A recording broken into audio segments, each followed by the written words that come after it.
Welcome to the broadcast, everybody. I hope you enjoyed that moment of indulgence. I wanted to share it with you because I found something that tasted good out of the orange teacup and saucer that I showed you in Tip Jar Corner the other day. And thank you very much to the 2 or 3 of you that sent me a tip for my birthday season, because yes, around this time of year is my birthday, under the Cancerian sunshine, and hopefully a bit of rain, because I like rain, don't I?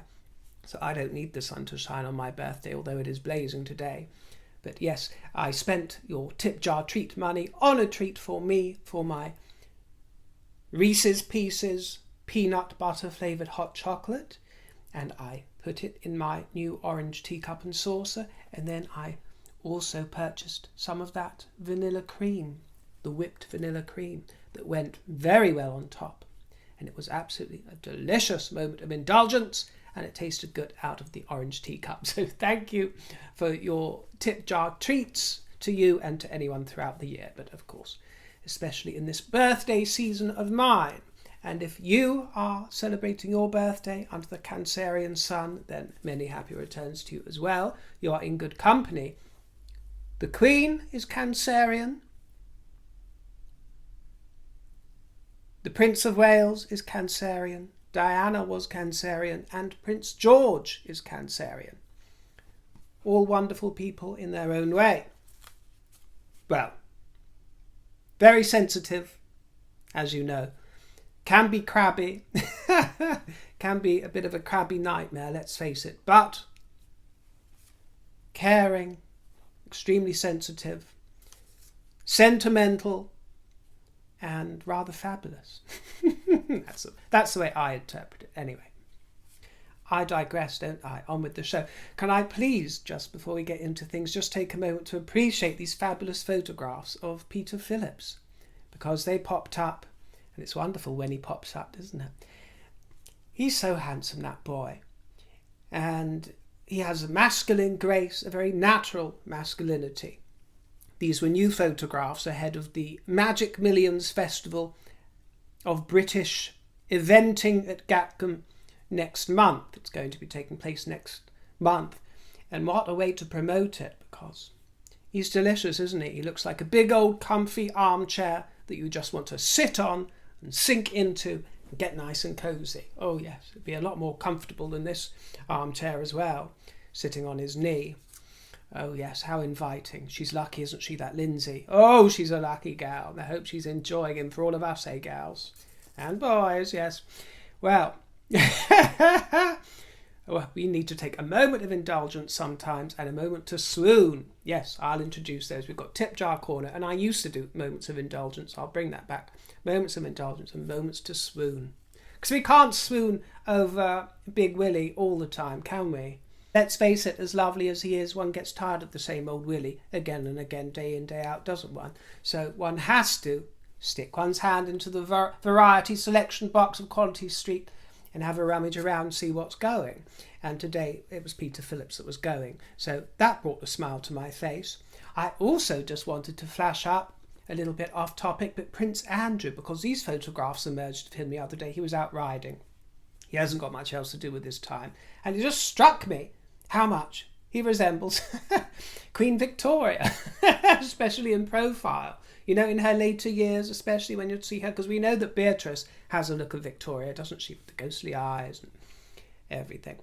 And, well, Andrew has it, and he really looked like her in her later equestrian years when she was out being led by Mr. Brown through the grounds. Yes, you can see the family resemblance.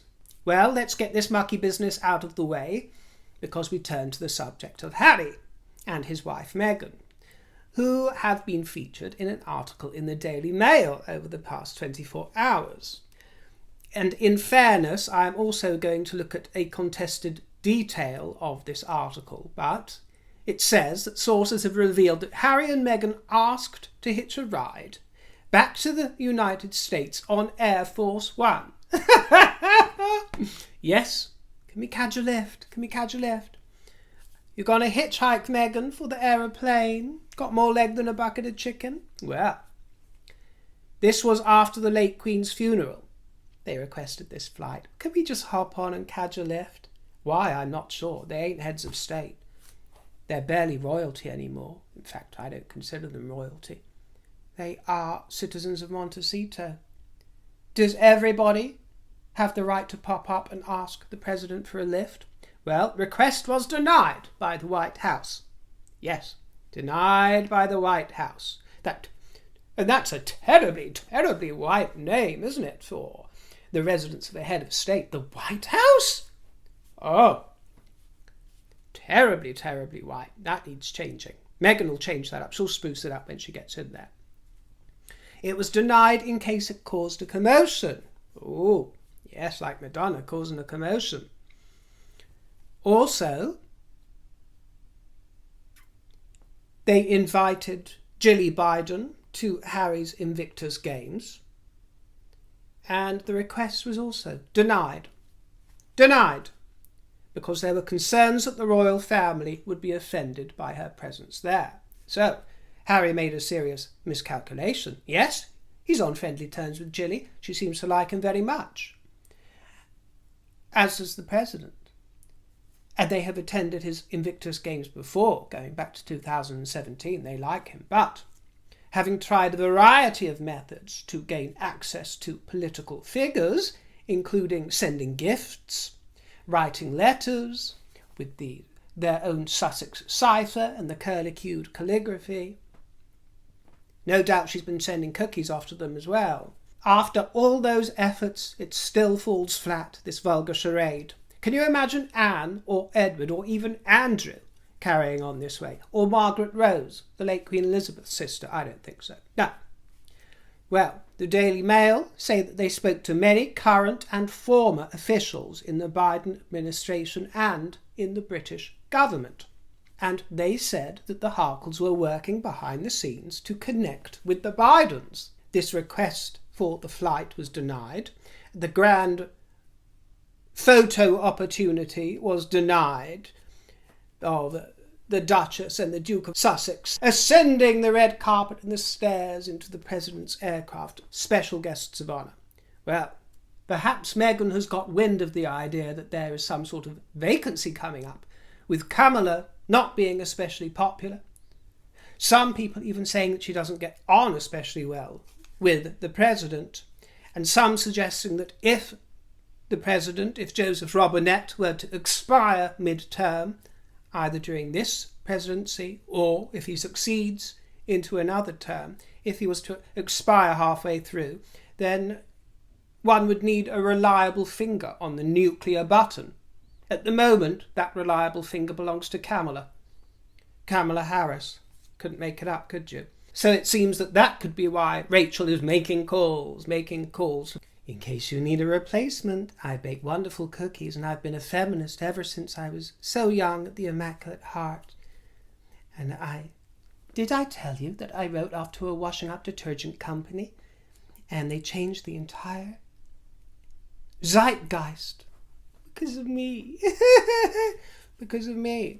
And my first ladyboy, because I should be president, but my first ladyboy will be a man of colour.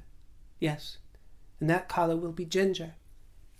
Harriet Henrietta will be the first ladyboy of America, and he thinks that the First Amendment's bonkers. So, yes, discard Kamala. Discard Kamala. Because you have Rachel and Harriet Henrietta. And as for Invictus Games, even though Jill Biden was initially enthusiastic about attending British officials in a working level conversation conveyed to National Security Council staff that they thought the idea would land badly. Yeah, you're not wrong. And the East Wing was concerned that the palace could be hurt. Well, they ain't that sensitive, so it won't be about hurt feelings. It would simply be about what is right and appropriate for some wayward AWOL second son to be placing himself at the forefront of political and diplomatic life. But anyway, finally somebody else was sent in Jill Biden's place, and that person was Pete Buttigieg. Pete Buttigieg and his husband, they attended instead. Bit of a booby prize, isn't it? But that's what they got. In the spirit of fairness, I will make mention of the fact that This story is being contested online by those who say that President Biden actually left the UK after the late Queen's funeral at 2:30 p.m. and Meghan and Harry were attending a committal service at 4 p.m.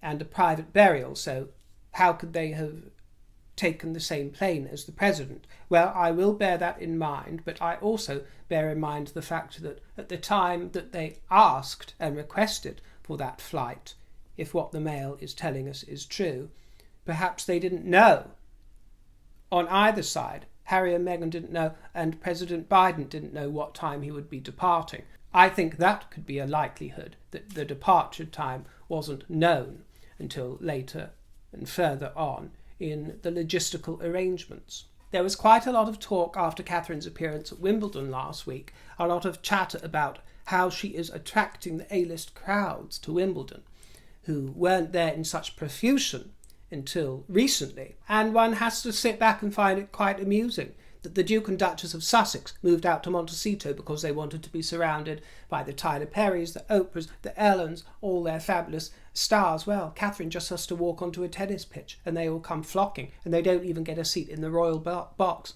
They don't even get preferential treatment just to be in her company. Just last week there was Brad Pitt, there was Guy Ritchie, there was Daniel Craig, there was Hugh Jackman, there was Andrew Garfield, there was Ariana Grande, Tom Hiddleston, Stormzy, Emma Watson, who I can't bear, but whatever, Lewis Capaldi. Everyone was clamouring for a ticket, and it was glamorous. It felt glamorous, but it was Catherine that was at the top of the pyramid. The glamour of royalty. Do you see how it sprinkles magic onto the mundane? It reminds me of Glinda, the Good Witch, in The Wizard of Oz, where she sprinkles her magic over the poppies and it starts to snow, or, whatever it is, she waves her wand over the world. It's just that sprinkling of royal magic.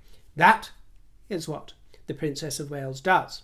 Swan Upping took place over the past few days. Lovely. It took place on a stretch of the River Thames, the annual census of the swan population, and this traditional ceremonial event is now an important part of wildlife conservation and education, and it is a really lovely thing, this swan upping. It's a lovely tradition, and the swan uppers, so handsome, aren't they, in their scarlet rowing shirts, headed up by the warden, the king's swan maker, wearing a hat with a white swan's feather. They row their way steadily up the Thames, and all up they cry as a family of swans and cygnets is spotted, and the swan uppers carefully position their boats around the swans. Then they lift them from the water and check their health. And this iconic 5-day journey of the swan markers upriver has been an annual ceremony for hundreds of years. The young cygnets are ringed with individual identification numbers that denote their ownership, determined by their parentship. And this goes on over a number of days, over a 79-mile stretch. The king retains the right to claim ownership of any unmarked mute swan swimming in open waters, and all crown birds are left unmarked. Actually, one of the king's official titles, one of his many titles, is Seigneur of the Swans. As I mentioned, Queen Camilla is a fellow Cancerian, and she celebrated her 76th birthday. There were gun salutes and music marking her first formal birthday, fired in Edinburgh, York, Hillsborough, Cardiff and London. The band of the Irish Guards performed Happy Birthday during the changing of the guard at Buckingham Palace. Happy birthday, ma'am. I've seen reports coming out that lots of copies of Spare have been discarded by holiday makers, in their hundreds abroad. Many copies left abandoned in resorts across Europe, Spain, Turkey and Greece. And nobody is denying that it is a great success and they sold a lot of copies, but the online tour operator on the beach said that they have never witnessed anything quite like it, with these copies being discarded by holiday makers. In beachside bins, in receptions and rooms, it's just strewn all over the place, like litter.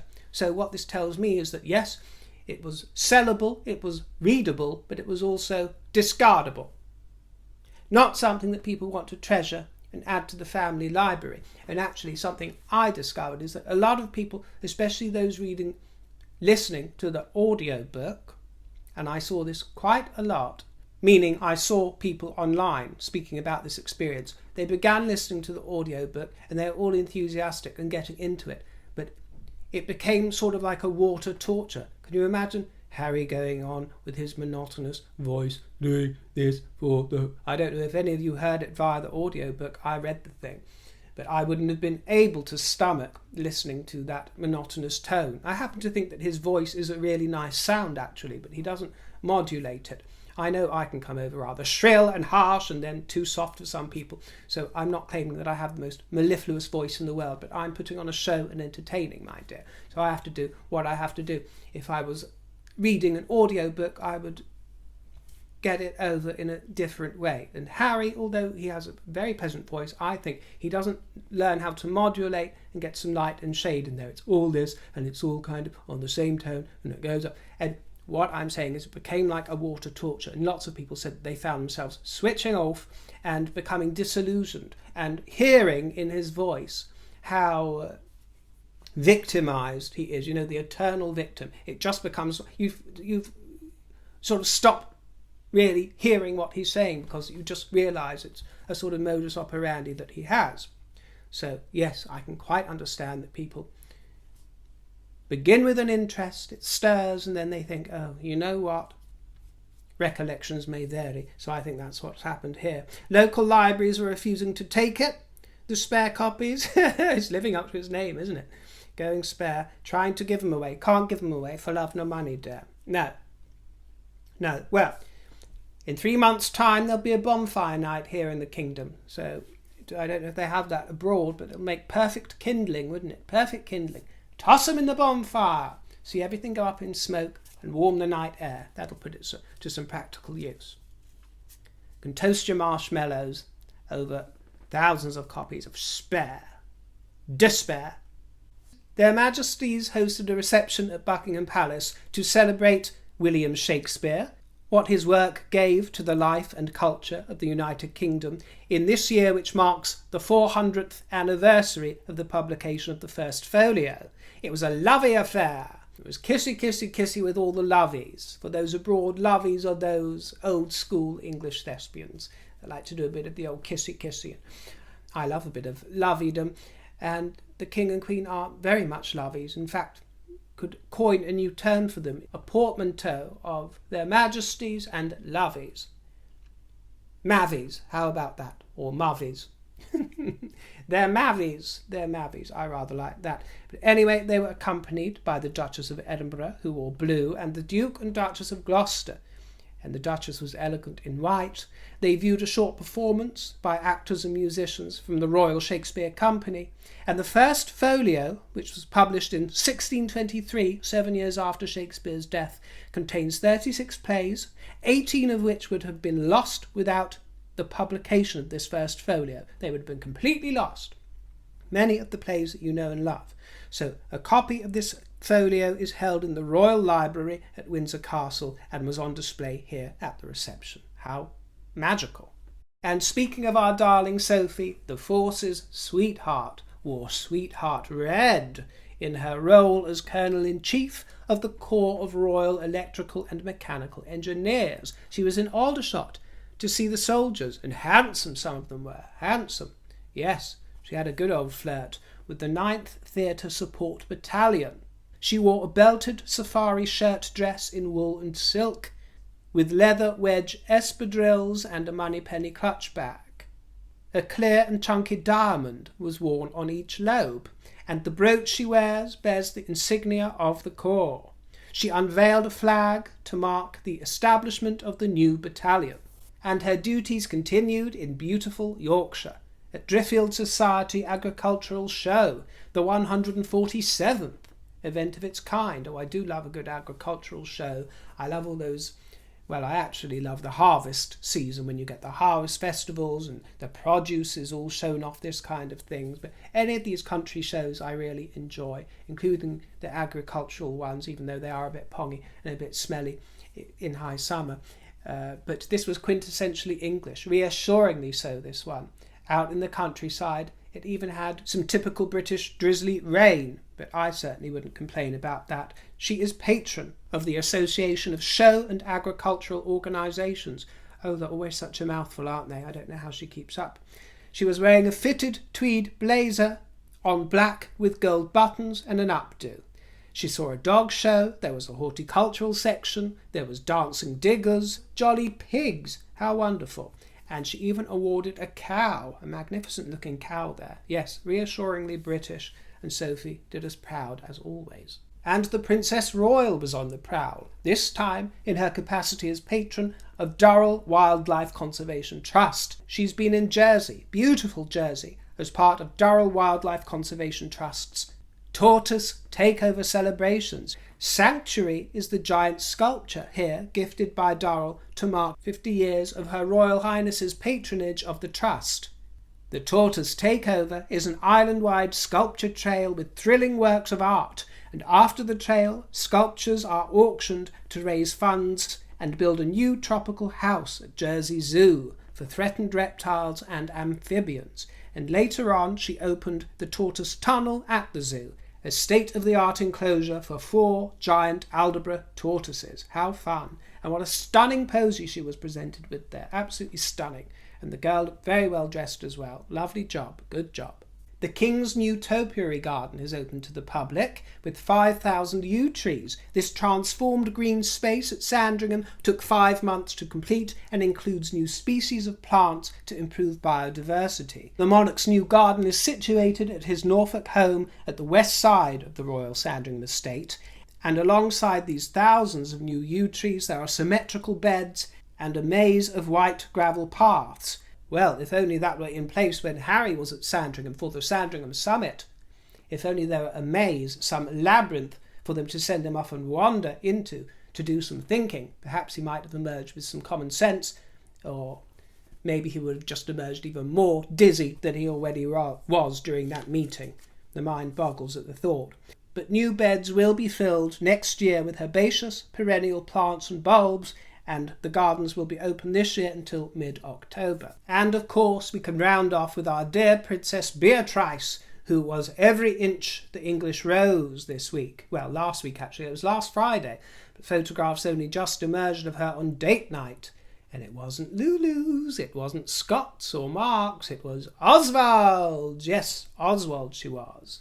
And it's her 3rd anniversary, a couple of days ago, with dear Edo, so perhaps that's what they were celebrating. Some say they were doing that, some say they were meeting up with the Raducanu girl, you know, the tennis player, and her boyfriend. But whatever it was, a bit of a new look there, Barbie core influence with that neon pink shoes and the woven bag with her initials, BMM, for Beatrice Maplimozzi. Well, it's just a stroke of luck that it's BMM, isn't it? Because one letter down, if his name was Lappily Mozzi, you would have had BLM, and that wouldn't have played very well, would it, dears? Not in my estimation, anyway. But luckily, we have BMM for our Queen Bee out on the town, and she looks very nice, I thought.